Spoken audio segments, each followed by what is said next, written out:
The war was over. After 3 long years of fighting, humanity had won against the Empire. Nobody believed it was possible. They ruled 7 different alien species across hundreds of star systems. They had technology that was thousands of years ahead of Earth. They had ships that could destroy planets. But somehow, the humans won. Captain One stood in the Great Hall of Sanctuary 7, a massive space station where the peace talks were happening. He wore his military uniform, clean for the first time in months. Around him, hundreds of aliens filled the room. Some had scales, others had feathers. Some breathed different air and sat in special chambers, but all of them stared at the humans with a mix of fear and confusion. At the front of the hall sat the Emperor on a throne made of crystal that glowed with soft blue light. Next to him sat his children, the royal princes and princesses. They were tall creatures with skin that changed colors based on their emotions. Right now, most of them glowed red with anger. Admiral, the leader of the human fleet, stood next to one. She was old for a soldier, with gray hair and tired eyes, but those eyes were sharp as she watched the ceremony. "The ancient laws must be followed," the Emperor said. His voice came through a translator box that turned his musical sounds into human words. "The victors may claim their prizes. Our greatest warriors will offer you tribute." One by one, human commanders stepped forward to claim their rewards. Commander asked for star maps of the outer territories. Captain Bora claimed mining rights to 3 asteroid fields. Lieutenant Wu requested access to medical technology. Each time the Emperor nodded and agreed. He had no choice. He had lost the war. Then it was one's turn. He walked to the center of the hall, his boots clicking on the smooth floor. Every eye in the room followed him. The humans knew his reputation. He was the soldier who won impossible battles. He was the one who found the weakness in the defense network. He was the reason Earth survived. "Captain One," the Emperor said, "you may claim your prize, choose wisely." The Emperor gestured to his left, where his 3 eldest children sat.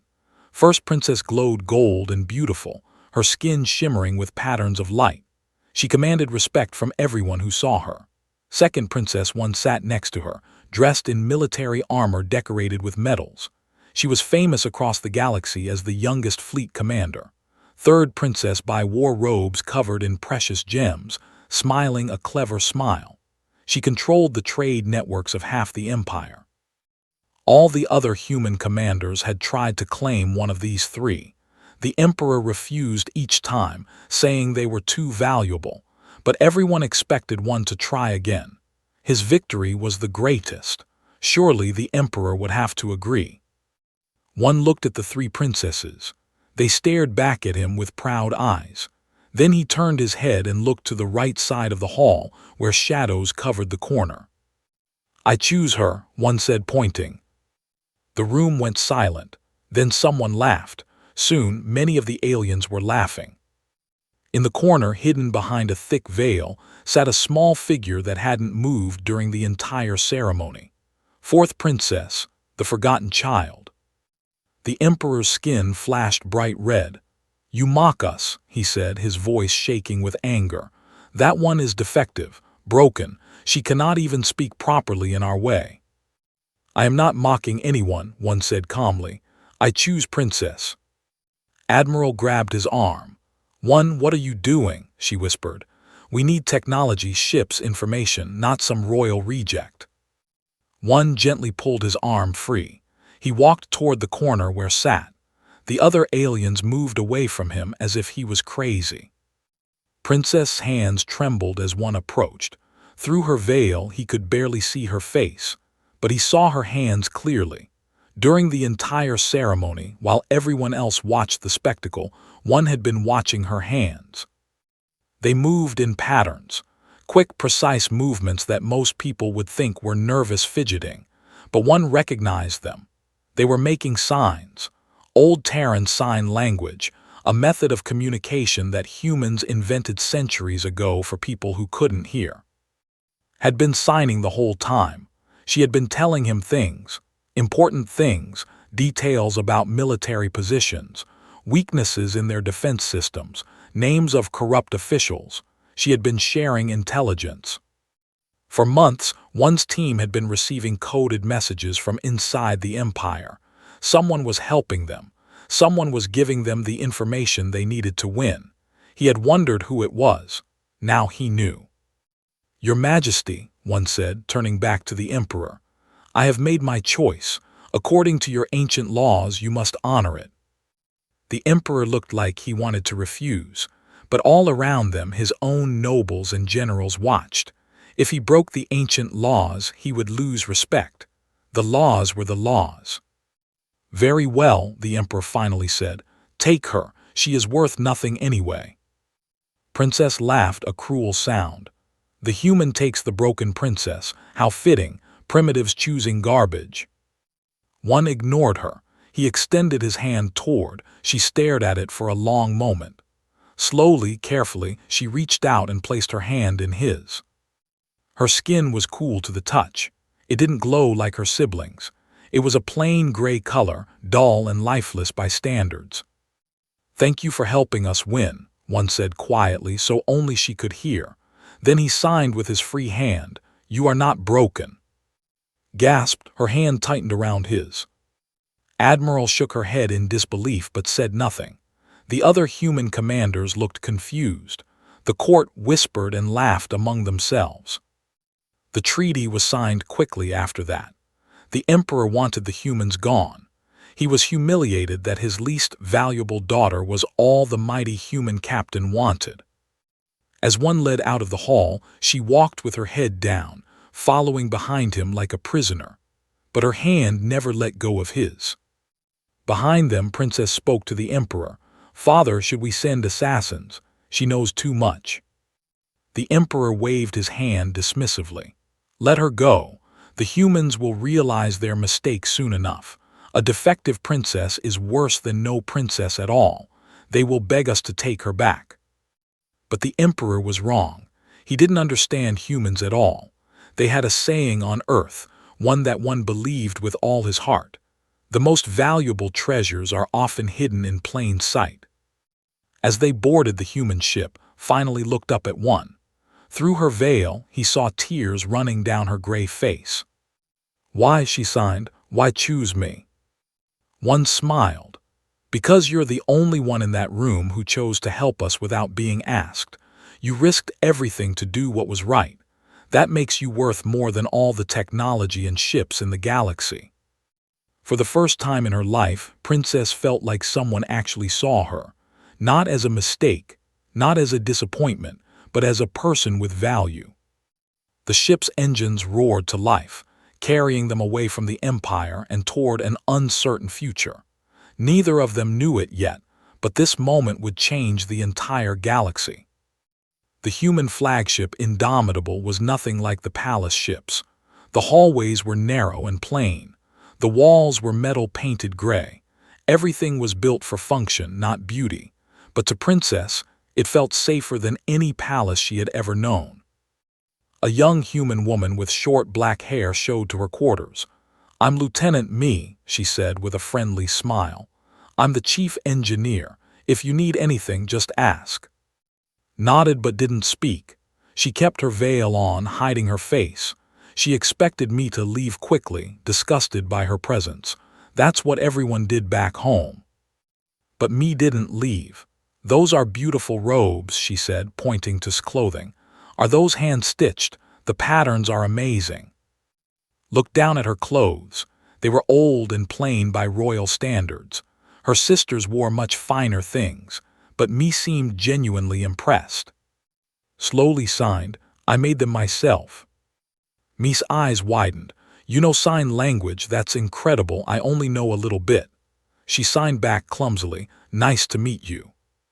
For the first time since leaving the Empire, felt her chest relax slightly. Maybe not all humans would treat her like a prisoner. Over the next few days, stayed mostly in her quarters. She expected to be locked in, but the door wasn't sealed. She could leave whenever she wanted. A young officer named Jun brought her meals 3 times a day. He always knocked politely and asked if the food was okay. The food was strange. Human food tasted different from nutrition paste, but it had flavors. Sweetness, saltiness, spices that tingled on her tongue. Found herself looking forward to meals. On the third day, Captain One came to visit her. He knocked on her door and waited until she opened it. "May I come in?" he asked. Nodded and stepped aside. One entered and sat in a chair near the window. Outside, stars streaked past as the ship traveled through space. "I want to talk about your future," one said. "You're not my prisoner, you're not my property." The word prize was just part of their ceremony. You're a person and you have choices. Tilted her head, confused. Choices. She had never had choices before. One continued, "I can offer you 3 options.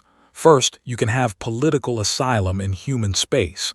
We'll give you citizenship, a home, and protection. You can live peacefully and never worry about the Empire again." He paused, watching her reaction. His hands trembled slightly. "Second, I can arrange safe passage to any neutral world you choose. There are independent planets that don't belong to any empire. You could start a new life there." His mind raced. Both options sounded better than anything she had ever imagined, but one wasn't finished. "Third," he said, his voice becoming serious, "you can work with me to change the empire from within. Help us build something better, but I won't lie to you. This option is dangerous. Your family will hunt you, many will die, and we might fail." For a long moment just stared at him. Then slowly she reached up and removed her veil. One didn't react with disgust like most people did. He simply looked at her face with calm, respectful eyes. Skin was gray and plain. While other could make their skin glow with beautiful patterns of light, hers stayed dull. She had been born with a genetic condition that made it impossible for her to create bioluminescent displays. In culture, this was like being born without a voice. But one just nodded. "You're very brave," he said. His hands began to move, signing rapidly. "You don't understand. I'm not what you think I am. I'm not some innocent victim who needs saving." "Then tell me who you are," one said. Took a deep breath. Then she started talking, using signs, and one watched carefully, understanding every gesture. She told him everything. How she had spent her whole childhood being ignored and mocked. How she had used that invisibility to her advantage. While her siblings played politics and learned to command, she had studied. She read every book in the royal library.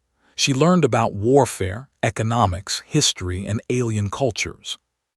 She had discovered old texts that her family had tried to hide. Books about a time before the empire, when valued wisdom over conquest. Philosophies about cooperation and peace that her father had made illegal to read. She had also hacked into the palace communication systems.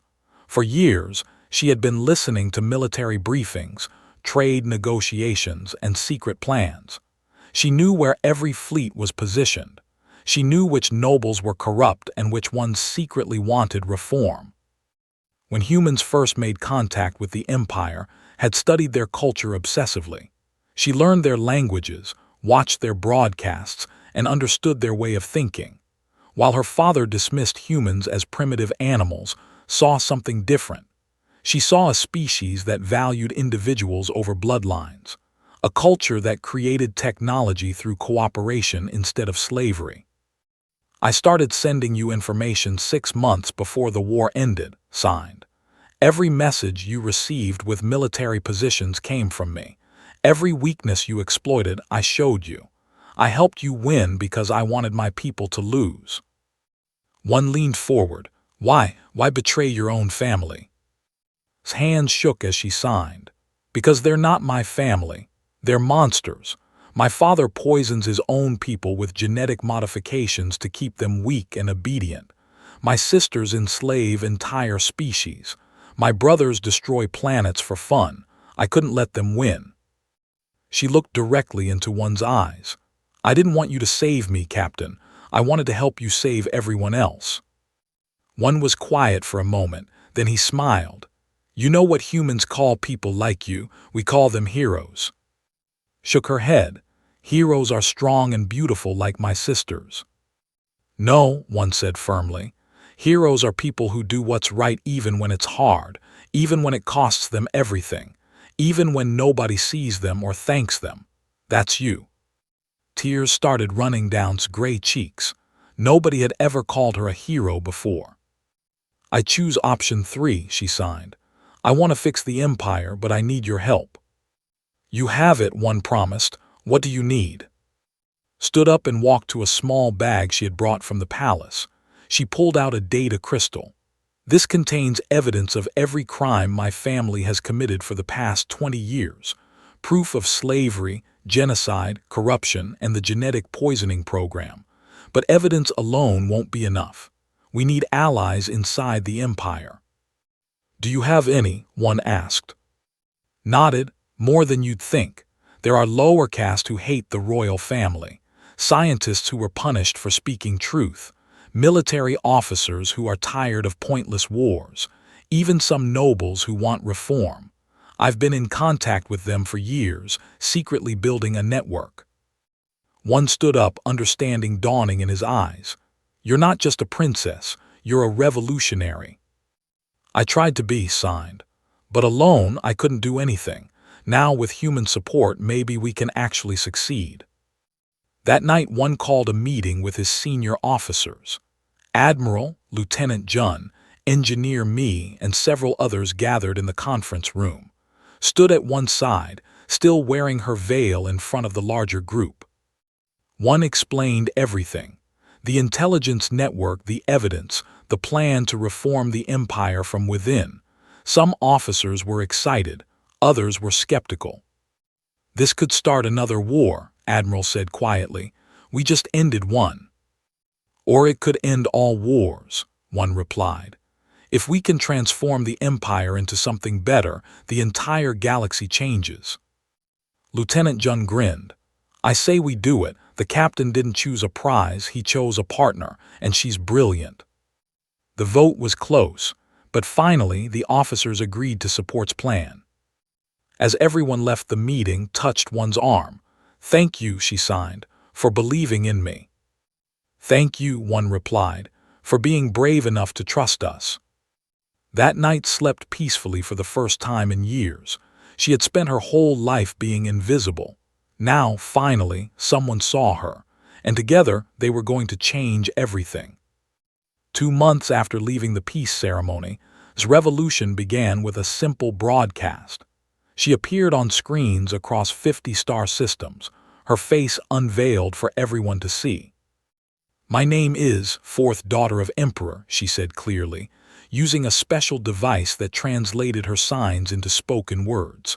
For my entire life, I have been called broken and worthless because I cannot glow like other, but I am not the one who is broken. Our empire is broken. She held up the data crystal. This contains proof that our emperor has been poisoning his own people for 3 generations. The genetic defects that mark the lower castes, the disabilities that shame families, the illnesses that kill children, all of these were created deliberately to keep you weak and obedient. Across the empire, millions have watched in shock. Many thought it was a lie, but showed them the evidence. Medical records, government orders, scientific reports, all proving that the royal family had been modifying food and water supplies to cause genetic damage in specific populations. Every person they called defective was actually sabotaged, continued, including me. My own father made me this way to have an excuse to ignore me, and while he ignored me, I learned the truth. The broadcast ended with a simple message. Join us. Help us build something better. The human fleet will protect anyone who defects. Sanctuary coordinates attached. Within days, refugee ships started arriving at the human-controlled stations. Thousands of lower caste, scientists, workers, and even some soldiers abandoned the empire. They came seeking safety and truth. Admiral watched the refugee numbers climb and frowned. We don't have resources for this many people, she told one. Food, water, housing were stretched too thin. Then we'll share what we have, one replied. That's what humans do. Lieutenant Jun organized the refugee camps with help from me. They worked day and night, setting up shelters and distributing supplies. The refugees were amazed by how humans treated them. On human stations, everyone ate the same food. Everyone worked together. There were no castes, no rankings based on appearance. One old scientist named approached with tears in his eyes. "Princess, I spent 40 years believing I was inferior because my skin couldn't glow properly. Now I learn it was poison, not genetics. You've given me back my dignity." Hugged him tightly. "You always had dignity, they just tried to take it from you." But not everyone in the Empire believes message. Many thought she was a traitor controlled by humans. The Emperor issued his own broadcast, calling her a liar and a puppet. "The humans have brainwashed my daughter," Emperor declared. "She spreads false information to weaken us. Anyone who believes her lies will be punished as a traitor." The Empire mobilized its military. Princess, the Golden First Princess, took command of a massive fleet with orders to crush the rebellion and capture alive. "Little sister made a mistake," said with a cruel smile. "She forgot that truth doesn't matter when you have superior firepower." One called his command team together to discuss defense strategies, but surprised them all by smiling. "I know exactly where we'll attack," she said, "and I know how to stop her without firing a single shot." Admiral raised an eyebrow. "That's a bold claim." Pulled up a star map and pointed to a system called 4. "We'll attack here in exactly 6 days. She'll bring her entire fleet because she wants to make an example of the refugees hiding there." "How do you know this?" Jun asked. "Because I know my sister," replied. "She's predictable. She always chooses targets that will create the most fear. 4 has the largest refugee population, so she'll hit it first." One studied the map. "What's your plan?" His plan was brilliant and risky. She would use the military's own tactics against them. She knew that always relied on 3 things: overwhelming numbers, aggressive frontal attacks, and the assumption that her enemies were inferior. "We'll give her what she expects," explained. "A weak defense that appears to be panicking. She'll push hard and fast, trying to break through quickly, but we'll lead her into a trap." Over the next 6 days, one's forces prepared carefully. They positioned ships in hiding spots around 4. They evacuated most civilians but left enough people visible to make the colony look occupied. They set up false communication signals that made it seem like they were disorganized and afraid. When Princess' fleet arrived, everything went exactly as predicted. Saw the weak defenses and laughed. "Pathetic," she said from her command ship. "My sister thinks these humans can protect her. Let's show her the price of betrayal. All ships attack." The fleet charged forward aggressively, but as they entered the system's gravity well, triggered the trap. Suddenly, hidden human ships appeared on all sides, but they didn't attack. Instead, they broadcast a message on all military channels. It was speaking directly to the soldiers. "Warriors of the Empire," she said, "look at who commands you. Princess has sent you into an obvious trap because she doesn't value your lives. She thinks you're too stupid to see it, but I know the truth. You're smart, skilled, and brave. You deserve better leaders." The broadcast showed tactical maps proving that the attack plan was suicidal. Any competent commander would have spotted the trap immediately, but had charged ahead anyway, not caring how many soldiers would die. "You have a choice," continued. "Follow to your deaths or join us and help build an empire that values warriors like you." On's flagship, alarms started blaring. Ships across her fleet were powering down their weapons. Captains were refusing orders. Entire squadrons were breaking formation. "What are you doing?" screamed at her officers. "I command you to attack." But a captain named Min replied calmly, "You command us to die uselessly. We refuse. We're joining Princess Commonwealth." One by one, ships defected. Within an hour, more than half of his fleet had switched sides. The rest retreated in chaos, with screaming threats the entire way. The battle was won without anyone dying. Strategy had turned the enemy's fleet into allies. Back on the human flagship, the command crew celebrated. Admiral approached with new respect in her eyes. "I was wrong about you," admitted. "I thought one had made a foolish choice, but you're not just smart. You're the most dangerous mind in this galaxy." Smiled shyly. "I just know my enemy. I lived with them my whole life." That night, one found standing alone on the observation deck, watching the stars. He stood beside her quietly. "You saved a lot of lives today," he said. "We saved them together," replied, signing with her hands while her translation device spoke. "I had the plan, but you gave me the chance to use it." One looked at her. Over the past months, he had watched her transform from a frightened, hidden princess into a confident leader. But he had also noticed something else growing between them, something more than friendship or alliance. He said softly, "Can I ask you something personal?" She turned to face him, curious. "That day at the ceremony when I chose you," one continued, "you signed something. You said, 'Why choose the broken one?' But you're not broken. You never were. I need you to know that I see you, the real you, and what I see is extraordinary." His eyes filled with tears. For weeks, she had been feeling something strange whenever one was near, a warmth in her chest, a desire to be close to him. She had never felt this way before.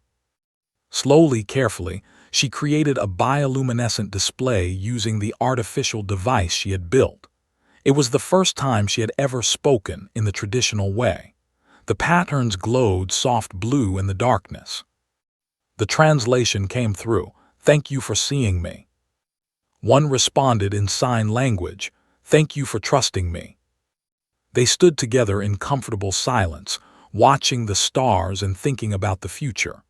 The revolution had only just begun, but already everything was changing. Below them in the refugee camps, former enemies worked together. Scientists shared knowledge. Soldiers trained new recruits. Children played without worrying about their skin color or caste. It was the beginning of something beautiful. And at the heart of it, all were two unlikely allies. A human captain who saw worth where others saw weakness, and an alien princess who had the courage to fight for what was right. Together they were changing the galaxy, one person at a time.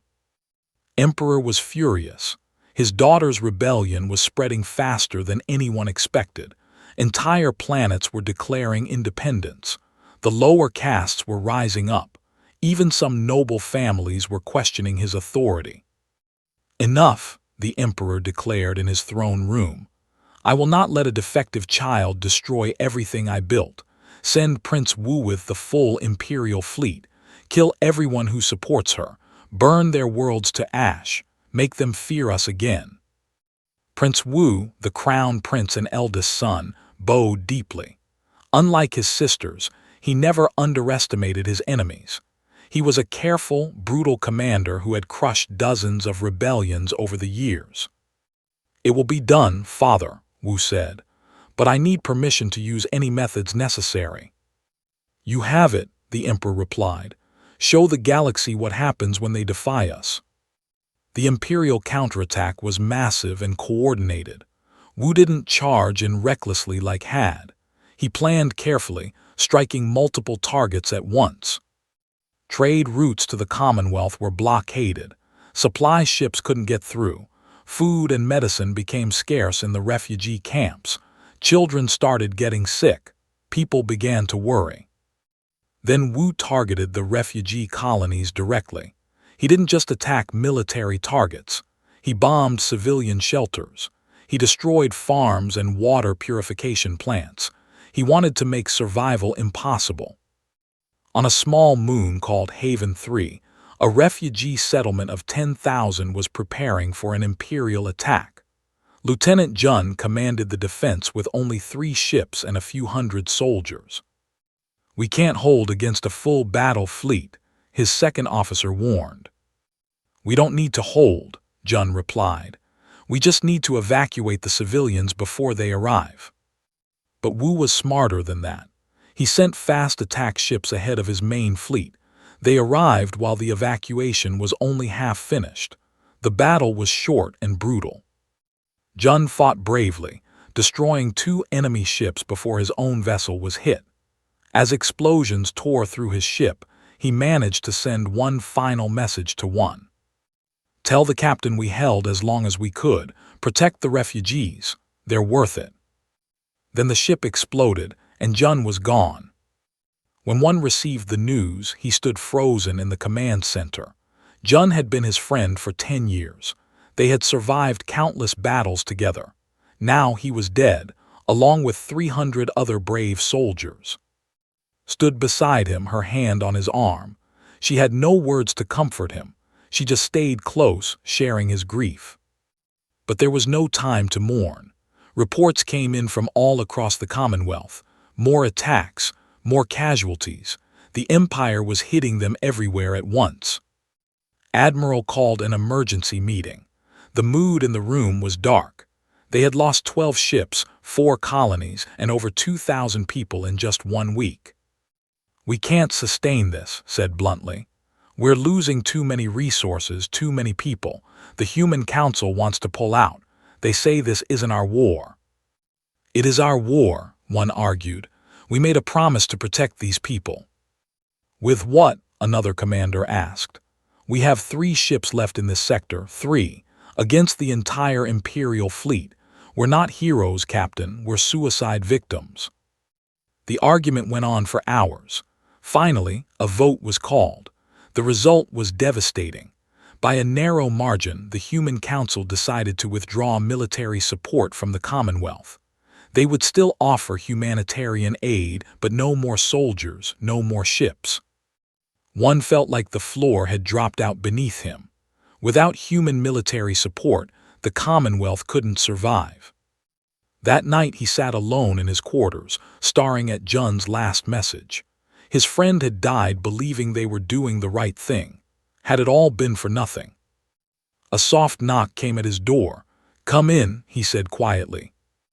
Entered, still wearing her veil even though she didn't need to any more around him. She sat down beside him and took his hand. "I'm sorry," she signed. "This is my fault. I asked you to help me and now your friend is dead." One shook his head. Jun made his own choice. He believed in what we were doing, but maybe the council is right. Maybe we can't win this. For a moment, was silent. Then she removed her veil completely and looked directly into his eyes. "Do you remember what you told me when we first met?" she signed.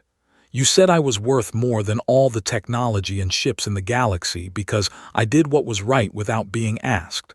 That's what humans are, One. You see value in places others miss. You fight for what's right even when it's hard."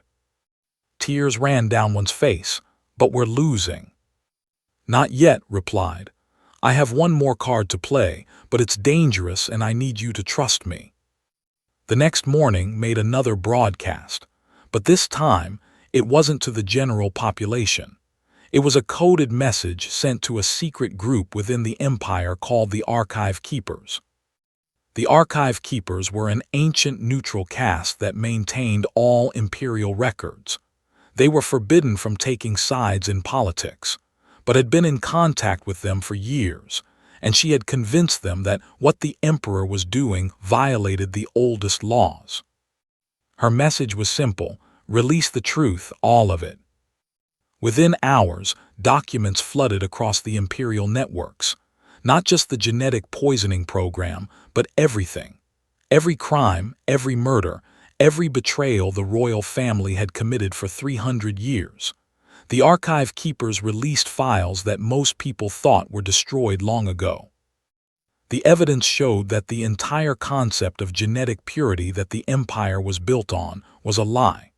The superior, royal bloodline was actually created through forced genetic modification and selective breeding.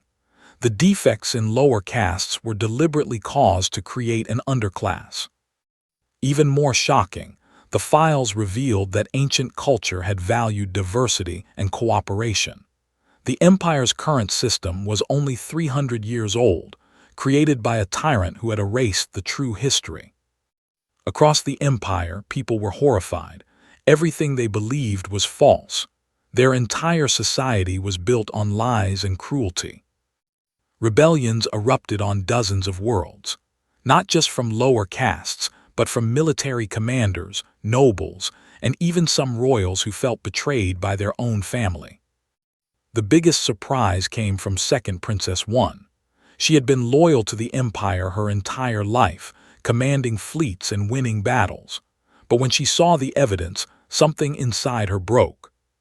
She sent a message directly to, "I was wrong about you, little sister. I was wrong about everything. Can you forgive me?" His response was immediate. "There's nothing to forgive. Just help me fix this." Princess One defected with 3 entire battle groups, thousands of ships, and hundreds of thousands of soldiers. She brought intelligence about Wu's battle plans and the Emperor's defense networks. Suddenly, the tide began to turn. The Commonwealth wasn't just a small rebellion anymore. It was a real threat to the Empire. Emperor realized his mistake too late. By trying to crush the rebellion with brutality, he had proven everything said about him was true. Now, even his own children were turning against him. One gathered his remaining commanders. Admiral was there along with me, the defected Princess One, and scientist. "We have one chance," one said. "A direct assault on the Imperial home world. We capture the Emperor, put him on trial, and end this war." "It's heavily defended," one warned. "My brother Wu commands the home fleet. He won't surrender." "Then we'll have to beat him," one replied. He looked around the room at faces both human and alien, all working together. "Jun died believing we could win. I'm not going to prove him wrong." Stood up her artificial voice speaking clearly. "My father underestimated us because we were different. He thought broken princesses and primitive humans couldn't challenge an empire. Let's show him how wrong he was." The room erupted in agreement. The final battle was coming, and this time they would fight together. As everyone filed out to prepare, touched one's hand. "Whatever happens," she signed, "thank you for giving me the chance to fight back." One squeezed her hand gently. "We're going to win, and when we do, we'll build something better together." Outside, the fleet prepared for the most important battle of their lives. The combined Commonwealth fleet gathered at the edge of the home system. Hundreds of ships from dozens of different species filled the space around them. Humans, and others who had joined the cause, all waited nervously for the battle to begin. One stood on the bridge of the flagship, watching the planet where Emperor sat in his palace.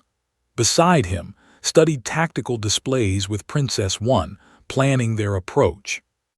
"The home defense fleet is massive," one said. "My brother Wu commands over 500 warships. We're outnumbered 3-1.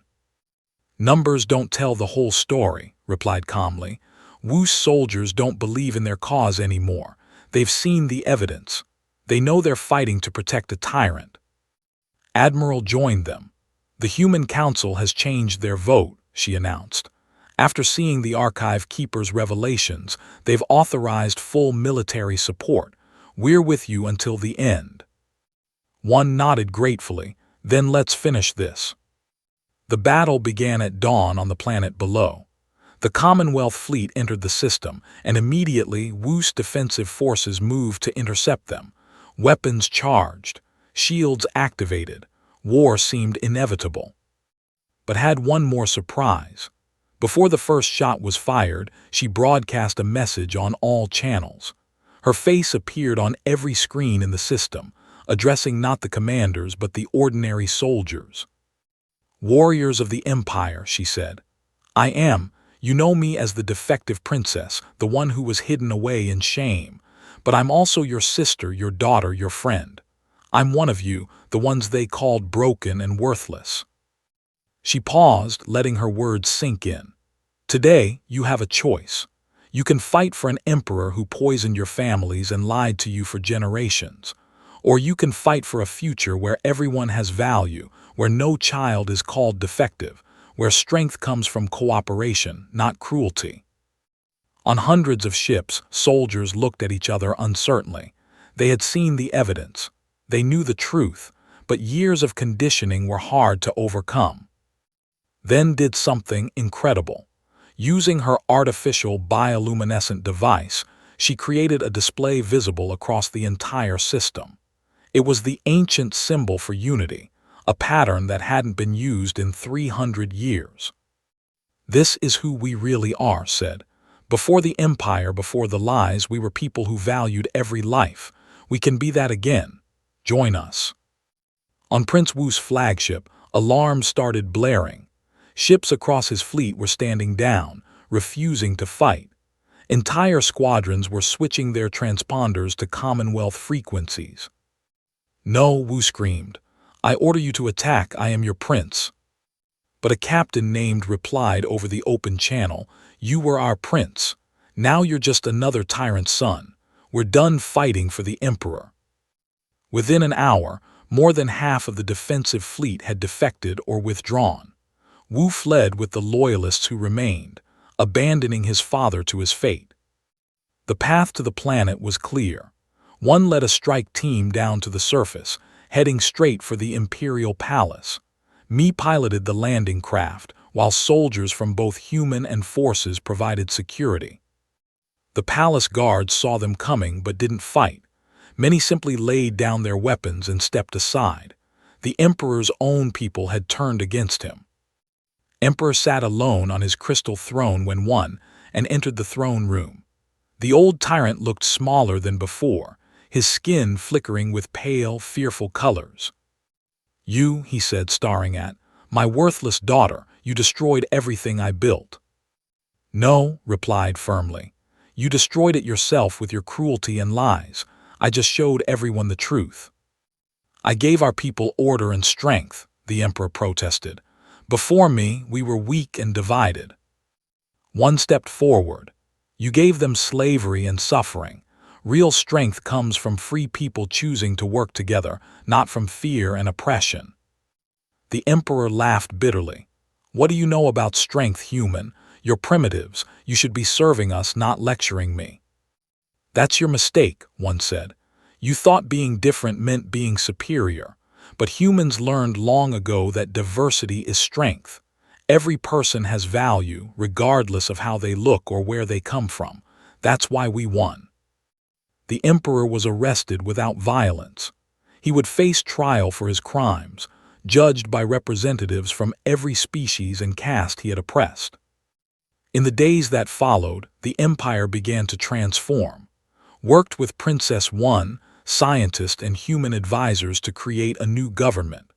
They called it the Galactic Commonwealth, and it was based on principles of equality, democracy, and cooperation. Every species had representation. Leaders were elected, not inherited. Communication barriers were addressed with new technology that gave everyone a voice, regardless of their biology. The changes weren't easy. Some nobles resisted. Princess and Prince Wu fled to the outer territories, vowing revenge. But most people embraced the new system. For the first time in their lives, ordinary citizens had hope. 3 months after the emperor's capture, elections were held. To nobody's surprise, won the position of chancellor by an overwhelming majority. She had proven herself not just as a princess, but as a leader who truly cared about all people. The Galactic Council offered one command of the Commonwealth Defense Forces, the most powerful military position in the galaxy. Everyone expected him to accept. But one surprised them all by declining. "I'm a soldier, not a politician," he told the council. "I'll serve wherever I'm needed, but I don't want power. I just want to help build something better." Instead, he accepted a position as a special advisor, working directly with to ensure the military protected people instead of oppressing them. On the evening after the council meeting, one found standing on a balcony overlooking the capital city. Below them, the streets were filled with celebration. Humans and aliens danced together. Children of different species played side by side. "It's beautiful," said softly. It is, one agreed. You did this. Shook her head. We did this. I never could have succeeded without you. She turned to face him, her gray skin no longer hidden behind a veil. Over the past months, she had learned to love her appearance, seeing it not as a defect but as a reminder of where she came from. She said, that day at the ceremony you asked me why I helped you. I said it was because I wanted to stop my family, but that wasn't the whole truth. What was the whole truth? He asked gently. I helped you because I saw something in humans that I wanted for myself, replied. You see value in people others ignore. You believe in second chances. You treat everyone with dignity. I wanted to be part of a culture like that. One took her hand. You are part of it. You've been part of it since the moment you started sending us intelligence. You risked everything to help people you'd never met. That's more human than some humans I know. Smiled, tears in her eyes. I love you, One. I think I have since the moment you chose me. I love you too, he replied, and I'll keep choosing you every day for the rest of my life. They married 6 months later in a ceremony that combined human and traditions. Admiral officiated. Princess One stood as family. Engineer Me designed the venue. Thousands attended, celebrating not just a wedding but the union of two cultures. As they exchanged vows, created a bioluminescent display that showed her heart in patterns of light. One responded in sign language, his hands moving with love and certainty. The Commonwealth grew stronger each day. Former enemies worked side by side. Scientists from different species collaborated on new technologies. Artists shared their cultures. Children grew up learning that being different was something to celebrate, not hide. Years later, when historians asked One why he had chosen the Forgotten Princess at that victory ceremony, he always gave the same answer. I didn't choose a prize. I chose to see what everyone else was too blind to notice, was never broken or worthless. She was extraordinary, brave, and kind. The whole galaxy just needed someone to give her a chance. And when asked what humans taught the galaxy, would smile and reply. They taught us that real strength isn't about being superior, it's about lifting others up. It's about seeing potential where others see weakness. It's about choosing compassion when tradition demands conquest. That's what makes humans special. They don't just fight to win, they fight to make things better. Together, they built a galaxy where everyone had value, where differences were celebrated, and where even the most overlooked person could change everything. Because that's what humans do. They look at what is and dare to imagine what could be, and sometimes, with the right partner, they make it real.